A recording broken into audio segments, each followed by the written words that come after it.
Salut toi, j'espère que tu vas bien. Pardonne-moi pour la voix un petit peu racleuse, rocailleuse et le fait que je parle du nez, mais si j'enregistre, c'est aussi parce que il s'est passé deux, trois trucs et pour tout te dire, j'ai pas forcément le moral, donc quand tu pleures, t'as généralement tout qui te tombe sur le nez. Je crois que j'avais fini mon enregistrement sur fin octobre. Je ne sais plus trop. De toute façon, en novembre, je peux te le redire rapidement, hein. En novembre, il s'est passé quoi? Il s'est passé qu'il m'a envoyé un SMS, enfin un message il m'a envoyé un message via Messenger début du mois de novembre, le 3, je crois. Et juste pour me dire qu'il était désolé d'être absent, un peu comme d'hab, quoi. Et qu'il était de nouveau dispo pour moi. Alors qu'il l'a jamais été en réalité. Mais bon. Il me disait également qu'il avait trouvé une paix potentielle en lui-même. Donc en fait, ce que j'ai fait, c'est que je lui ai répondu uniquement sur le fait que j'étais contente qu'il aille mieux. Et j'ai pas donné suite et j'ai pas eu d'autres messages. En décembre, il y a eu son anniversaire et j'ai pris la décision de ne pas lui envoyer de message, même si j'ai pensé à lui. Tout bêtement parce que depuis son dernier message de début novembre, j'en avais pas. Donc je vois pas pourquoi j'aurais relancé la conve. Bien évidemment, après son anniversaire, il y a le mien quelques jours plus tard et j'ai pas eu de message non plus. Mais je pense que depuis qu'il ne m'a plus sur Facebook, il ne sait plus du tout quand je suis née. Et puis en fin d'année, j'ai eu très envie de vider mon sac en lui envoyant un message de bonne année. Je suis pas sûre que ce soit un message de bonne année vu que je vidais mon sac, mais bon. Et au final, je me suis dit non, oui, non, oui, non, et puis je l'ai pas fait. Et début janvier, j'ai eu un message de sa part, le 3 aussi, je crois, qui me souhaitait la bonne année. Je sais plus trop ce qu'il me disait, d'autres, mais ça devait être un message assez simple. Et là, c'est le drame. Comment te dire que son dernier message était de début novembre, qui me disait qu'il était là pour moi, qu'il allait mieux machin, et qui me renvoie un message pour la bonne année le 3 janvier. Bah c'est pas passé et je lui ai répondu en mode moi, c'est-à-dire en mode roman en 4 tomes, où je vide mon sac. Dans ce message, je lui disais à quel point il me faisait du mal en fait avec ses allers-retours, que à chaque fois je m'étais rendu compte que je vivais vraiment un deuil, je vivais vraiment toutes les phases du deuil dès qu'il disparaissait. Comme d'hab, il m'a remercié pour ma franchise, pour le fait que je suis la seule personne qui lui parle comme ça, bla bla bla. Et il m'a dit que si j'avais vraiment envie qu'il sorte de ma vie, bah, il arrêterait de m'envoyer des messages, que ce serait dur, mais qu'il ferait tout pour arrêter. J'ai bien senti la perche de l'univers à ce moment-là, sauf que je me suis dit, bah vas-y, tente. Donc je l'ai pas prise la perche en fait. Et je me suis pris le retour de bâton dans la gueule là, il y a ce week-end, il y a 2, 3 jours. Du coup, bah, je me suis dit non, j'encaisse bien ces messages, donc on continue. On a parlé quasiment tout le mois de janvier, avec des échanges tous les 2, 3 jours, selon.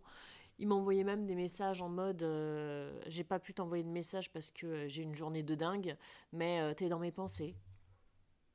Et oui, ce détail est important.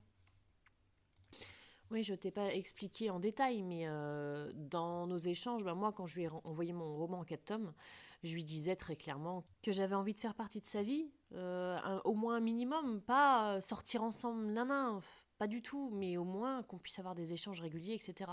Et lui me disait, bah écoute, c'est la même chose pour moi, en fait, j'ai envie que tu fasses partie de ma vie parce que nos nuits et nos jours, sous-entendu nos pensées et nos rêves qu'on a régulièrement l'un pour l'autre, le prouvent. Bref, pour moi, tout roulait, plus ou moins, vu qu'on avait quand même des échanges réguliers. Donc je me suis dit, ah, déjà on change au niveau communication, donc il y a peut-être une évolution. On va pouvoir enfin apprendre à se connaître réellement sans que l'un disparaisse. Parce que moi, j'ai jamais disparu. Et puis fin janvier, j'ai eu une réunion sur Paris, donc je suis montée le lundi. Je restais de nuit en fait sur Paris. Le lundi soir, il m'a dit que c'était pas possible pour lui parce qu'il avait une partie de Borderland qui était prévue. J'étais tellement en mode je le prends pas mal que j'ai percuté qu'après coup quand même qui me disait on s'était pas vu depuis août 2019 et qu'on n'allait pas se voir le lundi alors qu'il était dispo parce qu'il avait une partie de jeux vidéo de prévue. Non mais... quand même. Et du coup, on devait se voir le mardi. Le mardi, il répond à un message de la veille et il me dit « Ah non, j'ai mal dormi, je suis malade ». J'ai tellement senti que du coup on n'allait pas se voir que c'est moi qui ai pris les devants en mode ah bah ok, si je comprends bien, on se voit pas, machin. Donc en fait, il me répondait pas. Donc du coup, moi, j'ai quelque chose que j'avais jamais fait auparavant, j'ai effacé mes messages. Et là, j'ai eu une réaction en mode ah bah pourquoi t'effaces tes messages, ils étaient mignons. Alors sachant qu'il fait un truc qui m'énerve profondément, c'est que les messages ne sont jamais en mode lu, sauf quand il décide de répondre. C'est-à-dire qu'en fait, il lit les notifications des messages, mais il va pas dans la conversation. Donc tu sais jamais si c'est lu ou pas. Bref, donc on s'est pas vu et j'avoue, je l'ai... Ouais, si je peux le dire, je l'ai quand même assez mal vécu parce que je me suis dit mais merde, on a bien discuté tout le mois de janvier, mais qu'est-ce qui se passe quoi? Enfin, c'était vraiment du fake en fait. Et du coup, j'ai tendance à ne pas garder les choses pour moi, surtout pas avec lui en fait. D'ailleurs, il y a quasiment qu'avec lui que je garde pas pour moi. Et je lui ai envoyé un autre 4 tomes où je lui disais tout ce que je pensais, que j'avais vraiment été déçue parce qu'en fait, il avait même pas eu le cran de me dire juste simplement bah écoute, je suis désolée, je suis malade, on se voit pas. Et que j'étais persuadée qu'en effet, il allait aller au boulot. Il était trop malade pour me voir, mais pas assez pour ne pas aller bosser. Donc c'est clairement, si tu fais le raccourci, il avait pas envie de me voir en fait. Donc à ce message-là, il m'a répondu 2-3 jours plus tard. Et c'était donc ce week-end. Et dans ses pseudo-justifications pacifiques, il m'a glissé le fait que son cœur avait choisi une nana. Mais juste comme ça. Il m'a pas clairement dit que c'était pas moi la nana. Donc il y avait en fait une ambiguïté dans le message qui pouvait peut-être faire penser que c'était moi dont il parlait. Sauf que connaissant le personnage, direct, mon mental il a dit non en fait. Et du coup, il m'a annoncé qu'il s'était amouraché ou en tout cas qu'il était intéressé par une autre nana. Je rentre pas dans le détail de tous les messages qu'on a pu échanger, ne serait-ce que depuis le début du mois, et alors depuis 1 an et demi, ou voire depuis qu'on se connaît, voilà. Mais n'importe qui lirait les conversations du début de janvier, et je lui dirais, devine la fin de la conversation. Personne ne se dirait, il t'annonce qu'il aime une autre nana ou qu'il a envie de sortir avec une autre nana. Du coup, ça peut paraître extrême, mais d'ailleurs, peut-être que lui, il trouve extrême ma réaction, mais je lui ai dit que j'allais disparaître de sa vie. Il m'a dit, c'est dommage. Désolé, hein, mais bouffon, parce que là, très clairement, bouffon, t'as cru quoi? Tu me fais du gringue depuis des années, des années, des années. On n'a jamais été amis, on n'a jamais été neutres dans nos conversations ou dans nos échanges quand on se voyait, machin. Et du but en blanc, le mec, il croit que je suis devenue une pote à qui il peut dire que en fait, il est intéressé par une autre nana. Donc, je lui ai répondu que j'avais juste l'impression d'avoir été utilisée et abusée et que fin, quoi. Et je l'ai bloqué sur Facebook. Donc, à l'heure actuelle, vu qu'il a effacé mon numéro de téléphone, il ne m'a plus sur WhatsApp. Il n'a plus accès à mon Insta perso parce que de toute façon, je l'ai bloqué. J'ai supprimé le perso parce que j'ai celui qui est lié à mon YouTube, justement, que j'utilise beaucoup plus. Et maintenant, il est bloqué aussi sur Facebook. Ce matin, avant d'enregistrer, là, je lui ai écrit un message que je voulais lui envoyer. Parce qu'en même temps, je veux pas qu'il pense que c'est de la jalousie, parce que c'en est clairement pas. Depuis janvier, on aurait eu des conversations purement amicales. Il m'aurait déjà dit que il était à moitié intéressé par une nana. Oui, ça m'aurait fait mal. Mais j'aurais accepté parce que rien dans ses propos n'aurait été dans le sens où moi je l'intéressais. Je suis désolée, quelqu'un qui t'intéresse pas, tu lui dis pas que tu rêves de lui et que c'était très agréable ou que il est dans tes pensées et que même si t'envoies pas de message, t'es avec lui quoi. Il y a un moment donné, il est pas clair. Voire c'est totalement illogique. Et ça a le don de m'agacer, ce qui est illogique. Le gars, il a tout sous les yeux. Il me dit, quand on a discuté début janvier, à quel point ça lui fait du bien de discuter avec moi, qu'il n'y a qu'avec moi qu'il peut parler de tout et qu'il se sent aussi libre de parler, pour à la fin du mois me dire « Ah, en fait, j'ai envie d'en brancher une autre ». Du coup, j'en reviens au fait que je lui ai envoyé un message, donc je voulais pas qu'il croie que c'était de la jalousie, donc je lui expliquais que ça n'en est pas du tout, que s'il avait eu un comportement logique et qu'il avait été amical depuis le début du mois, je me serais pas positionnée en tant que comme je dis, en tant que oui, c'est le roux comme les pigeons en fait quand ils se draguent quoi, c'est du roux. Bon voilà, t'as compris le principe. Et j'avoue, je lui en foutais aussi plein la gueule parce que mais le mec, il me dit que je suis une exception dans sa vie, qu'il pense à moi, qu'il a envie que je fasse partie de sa vie, blablabla. Bla bla. Et derrière, il va me dire qu'il est intéressé par une autre nana. Non mais... Il y a des connexions qui se font pas dans sa tête, hein, c'est pas possible. Je sais pas si c'est comme ça chez tous les runners, mais sérieux quoi. Et c'est pour ça qu'en début d'audio, je te disais qu'il m'avait tendu la perche pour que je le sorte de ma vie. Et j'en avais envie, hein. Je le sentais que j'en avais envie. Et j'en ai eu envie aussi, bah, le mardi, une fois qu'on s'est pas vu, quoi. Et je me suis dit, ça y est, en fait, mais il change pas. Il change pas du tout. En fait, il veut pas me voir, il veut me garder parce que je lui fais du bien psychologiquement à son ego, j'en sais rien. Il veut me garder sous le coude, mais que derrière, il y a rien, quoi. C'est une coquille vide. Et forcément, quand on n'écoute pas ce qu'on ressent, et bah, l'univers, il pousse, quoi. Il pousse et du coup, il te force à faire les choses, mais avec une méthode un peu plus violente. Genre, le mec t'annonce qu'il est intéressé par une autre nana. Alors certes, j'aurais pu jouer des copines et continuer à discuter avec lui en me disant bah, peut-être qu'avec nos échanges il va se rendre compte qu'en fait c'est pas elle, c'est moi. Déjà elle a un avantage certain, c'est qu'elle est sur la région parisienne, donc il peut la voir régulièrement.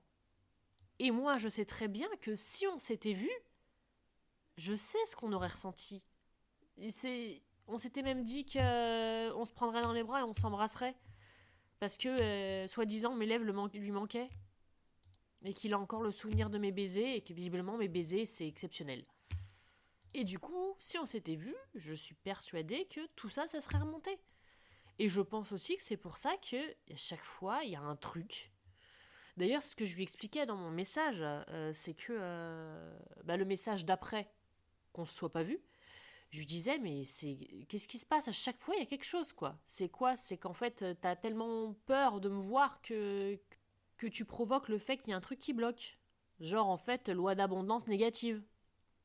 Et c'est con, hein, mais je pense réellement qu'il bloque parce qu'il sait qu'il y a quelque chose. Il y a quelque chose de fort et qu'il veut pas. Il veut pas de ça. Il flippe sa mère. Ouais, désolé, l'audio là, il va être un petit peu. Bah, tu sens dans ma voix, hein, je suis en colère. Je te le fais vraiment sur le coup de l'émotion.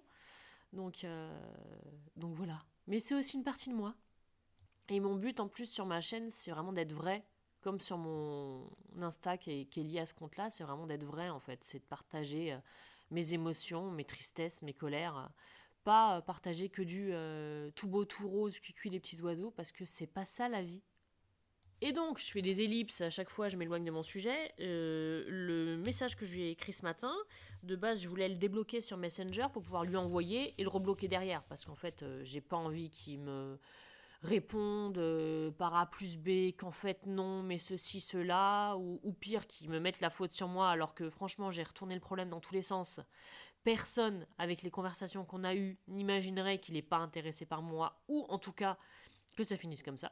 Parce que dans le principe, il sait très bien qu'il est attiré par moi, hein, et que je suis quelqu'un d'exceptionnel dans sa vie. Sauf qu'en fait, bah, en regardant sur Messenger, je me suis rendu compte que si je le débloquais, c'était pour 48 heures. Mais j'ai pas envie de lui donner 48 heures dans ma vie. 48 heures pendant lesquelles il peut me baratiner, encore une fois. Du coup, j'ai réfléchi à lui envoyer par WhatsApp, sauf que par WhatsApp, ça voudrait dire qu'il a de nouveau mon numéro de téléphone. Et même si je le bloque sur WhatsApp, qu'il peut plus me contacter, bah un numéro de téléphone, c'est... On a oublié, hein, mais il y a toujours le SMS, hein, en fait, et l'appel. On n'est pas obligé de passer par des applications pour communiquer, en réalité. Et en fait, bah, ça me fait chier qu'il ait de nouveau mon numéro de téléphone parce que c'est pas le but. Moi, le but, c'était juste de lui dire que c'est pas de la jalousie, c'est juste en réaction avec le fait qu'il a abusé de ma confiance, en fait, très clairement. Et c'est pas du tout pour mettre des petits cailloux pour que, oh, bah, il faut qu'il puisse me recontacter un jour. Donc au final, mon message est resté sur le fichier que je lui remettrai le jour où potentiellement il ouvrira les yeux. Mais là, en gros, s'il a envie de me recontacter, bah, ce sera forcément grâce à l'univers. Genre, on se croise à Paris quand je suis en déplacement, parce que j'ai clairement aucune envie de le débloquer sur Messenger. J'ai aucune envie. J'ai même envie de supprimer son numéro de téléphone, mais pour le moment, c'est encore un peu frais. Euh, mais ouais, non, là, franchement, il a été trop loin, quoi. Je savais que 2022 serait pas l'année où on se mettrait ensemble si on devait se mettre ensemble. Mais moi, j'étais OK pour juste pouvoir régulièrement discuter, échanger de tout, de rien, apprendre à se connaître en fait. Mais là, non, c'est plus possible. Et là, du coup, je me sens à moitié vide depuis que je l'ai bloqué. Mais en réalité, c'est une bonne chose que je me sente vide. C'est juste que pour la première fois, j'ai plus personne dans le cœur. Ne reste que moi avec moi-même. Enfin, pas exactement, parce que je vis toujours avec mon ex. On n'a pas encore fini les travaux ni mis en vente, mais là, j'ai vraiment envie d'être que moi avec moi et mes animaux. J'en ai ras-le-bol d'être déçue par les gens. Après, ça fait 2 semaines que j'hésite à prendre une consultation avec la personne qui m'avait détecté et avec qui j'ai déjà pris fait d'autres choses que juste des consultations FJ. Mais je sais pas, en fait, je me retiens parce que je me dis, tu lâches pas prise si tu veux savoir où t'en es. Et qu'au final, l'univers, là, il te le montre où t'en es. C'est-à-dire que t'as pas assez bossé, il a pas assez bossé, et que c'est niette, en fait. Et rien qu'en pensant ça, ça veut dire que je suis toujours dans une attente. Et c'est aussi pour ça que j'ai mal réagi à son propos. Bon, outre le fait qu'on n'a jamais eu des conversations amicales, donc je n'ai jamais été positionnée en tant qu'amie, et que là, sa déclaration me positionnait en tant qu'amie, pote, machin. Le fait que ça me fasse aussi mal, parce qu'il y avait toujours un jeu de séduction, etc., c'est que j'étais encore dans l'attente de quelque chose de plus, l'attente qu'il se passe quelque chose de plus. Donc je me suis pris l'attente dans la gueule et c'est très bien comme ça. Au moins voilà, j'avance. Donc là, si je prends un schéma de du parcours FJ, je suppose qu'on est dans la période de séparation. L'an dernier, je trouvais ça bizarre que pendant la période de séparation, on ait des contacts tous les mois, pratiquement, ou au maximum tous les 2 mois. Et ce qui est marrant, c'est que par la force des choses, j'ai une collègue et amie qui est FJ aussi, et elle me disait que les FJ qui étaient sur un groupe, machin, bon, s'ils sont vraiment FJ, depuis le début d'année, il y en avait énormément qui bloquaient leur autre, en fait, qui disaient stop. Là, faut croire que c'est 2022 qui veut ça. Hein. Je me rappelle tellement son message, il résonne dans ma tête. Oui, mon cœur a choisi. Alors attends, non, je vais te le dire. Alors, le message. Et comme d'habitude, il a choisi, il parle de son cœur, une personne qui ne rend pas exactement ce qu'il attend, sans pour autant le rendre malheureux ou lui manquer de respect cette fois. Parce que visiblement, il tombe beaucoup sur des femmes qui le brisent en deux. Et quand j'ai lu que son cœur a choisi, et puis choisi, il l'a mis entre guillemets, et en plus, non mais en plus, au lieu d'écrire exactement, son correcteur a écrit excrément. Je sais pas, moi ça m'a fait rire. J'y ai vu un petit signe de l'univers, mais bon. Et ouais, pour en revenir au choisi entre guillemets, que son cœur avait choisi entre guillemets, et en fait je me suis dit non, le entre guillemets c'est pas déterminé, tu vois, c'est je sais pas trop. Et moi j'ai tellement entendu dans ma tête, c'est son mental qui choisit, c'est pas son cœur en fait. Mais comme à chaque fois qu'il se met en couple, je pense que c'est son mental qui choisit. Après, la personne qui m'a détecté m'avait dit, hein, il se met avec des femmes avec qui il sait qu'il ne s'engagera pas, il n'engagera pas son cœur en gros. Donc c'est forcément le mental qui choisit ses femmes. Après, je pense pas qu'il en ait conscience. C'est du réflexe de protection. C'est face à moi qui le remue beaucoup, il va préférer une nana qui le remue pas vraiment, où il pourra mieux contrôler son cœur et ses émotions. Mais ça fait mal quand même, hein. Ça ne retire rien à la douleur de lire qu'il en a choisi une autre. Enfin bref, je vais m'arrêter là parce que je t'assure que ce sujet, je suis en boucle dessus depuis que j'ai lu son message, c'est-à-dire samedi. et que j'ai tellement de rage un petit peu intérieure que je peux le retourner dans tous les sens, le sujet. Donc je peux en parler pendant des heures. Du coup, tu me pardonneras, mais je ne vais pas m'enquiquiner à retravailler le fichier audio, à enlever les etc. Parce que là, j'ai absolument pas la tête à ça en fait. Là, j'avais juste envie de te parler sur le vif, vraiment, plutôt que de te faire des rétrospectives à 6 mois. Je me rends compte qu'en fait, tant que je suis avec le taf où je suis sous l'eau, la maison, dès que je suis en week-end, on est en travaux, j'ai pas le temps d'animer ma chaîne comme je le voudrais.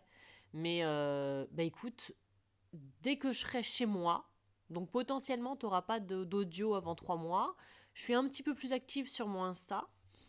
Mais même ces derniers temps, j'ai du mal à être active. Tu vois, je voulais partager tous mes cadeaux de Noël sur mon Insta et j'ai pas eu le temps. Donc potentiellement, t'auras pas d'audio pendant plusieurs mois, jusqu'à ce que je sois chez moi, ou peut-être que je te partagerai aussi mes recherches, parce que vu la conjoncture actuelle, ça va être aussi une épopée. Mais sache que je reviendrai. Et là, j'ai l'image de Terminator qui dit I'll be back. C'est moche d'avoir de la culture cinématographique des fois. Voilà, voilà, j'espère que toi, de ton côté, tout va bien, ou en tout cas que tu te maintiens pas trop mal, parce que les choses sont pas forcément simples. Et je te dis à la prochaine. Salut!